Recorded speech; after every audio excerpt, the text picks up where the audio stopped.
পশ্চিমবঙ্গ সরকারের মুখ্যমন্ত্রীর দায়িত্ব নেওয়ার পরে বড় ধরনের প্রশাসনিক পদক্ষেপ নিলেন শুভেন্দু অধিকারী। কলকাতার আরজিকর মেডিকেল কলেজ ও হাসপাতালে তরুণী চিকিৎসককে ধর্ষণ ও খুনের ঘটনায় দায়িত্বে গাফিলতির অভিযোগে 3 শীর্ষ পুলিশ কর্মকর্তাকে সাময়িক বরখাস্ত করেছেন তিনি। বরখাস্ত হওয়া কর্মকর্তারা হলেন কলকাতার তৎকালীন পুলিশ কমিশনার বিনীত গোয়েল, তৎকালীন deputy police commissioner Indira Mukhopadhyay এবং তৎকালীন ডেপুটি প্রশাসন বা ডেপুটি পুলিশ কমিশনার অভিষেক গুপ্তা। এই 3 আইপিএস কর্মকর্তার বিরুদ্ধে বিভাগীয় তদন্ত শুরু করার নির্দেশও দিয়েছেন মুখ্যমন্ত্রী। গত শুক্রবার নবান্নে এক সাংবাদিক বৈঠক করে মুখ্যমন্ত্রী নিজে এই সিদ্ধান্তের কথা জানান। শুভেন্দু অধিকারী বলেন, সবচেয়ে বড় বিষয়টি হলো সংবাদ মাধ্যমের মাধ্যমে আমাদের কাছে নির্যাতিতার মায়ের পক্ষ থেকে অনেক তথ্য এসেছে। দুজন পুলিশ কর্মকর্তা নাকি তাদের টাকা দিতে চেয়েছিলেন। এই বিষয়টি তদন্ত করতে হবে। আমরা মনে করি এই তদন্তগুলো করতে গেলে যেসব পুলিশ কর্মকর্তার বিরুদ্ধে অভিযোগ উঠেছে তাদের বরখাস্ত রেখে তদন্ত করা উচিত, নইলে তদন্ত কখনো নিরপেক্ষ এবং সঠিক হতে পারে না। এই আধিকারিকদের বিরুদ্ধে এখন ডিপার্টমেন্টাল ইনকোয়ারি বা বিভাগীয় তদন্ত হবে।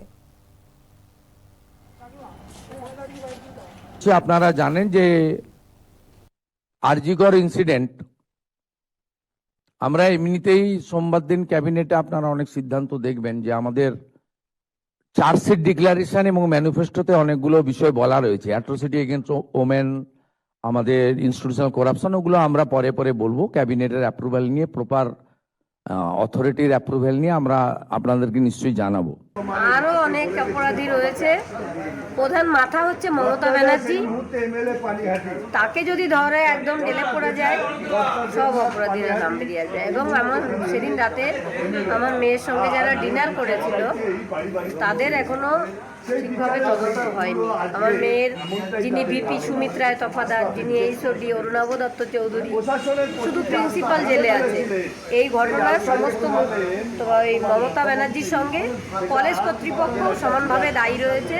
এই ঘটনাটা আজ থেকে প্রায় 2 বছর আগে যখন আমার মেয়ের সঙ্গে এই ঘটনা ঘটেছিল তখনই হতে পারতো। তখনকার তৎকালীন মুখ্যমন্ত্রী মমতা ব্যানার্জি এই জিনিসটাকে ধামাচাপা দেওয়ার জন্য আরো বেশি করে কোনো ব্যবস্থাই নেননি। উল্টে বিনীত গোয়েলকে প্রমোশন দিয়েছেন, সবাইকে প্রমোশন দিয়েছেন। যিনি অভিষেক গুপ্তা, তার তো কোনো জানি না কোথায় উনি ডিউটি করছেন এখন।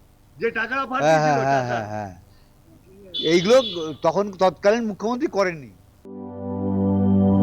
লাল সবুজের দেশে নতুন রঙের বেশে ঘরে বাহিরে সাজানো বলকে রেইনবো রেইনবো রেইনবো পেইন্টস রে, সাশ্রয়ী দামে দেয়াল রাঙায়।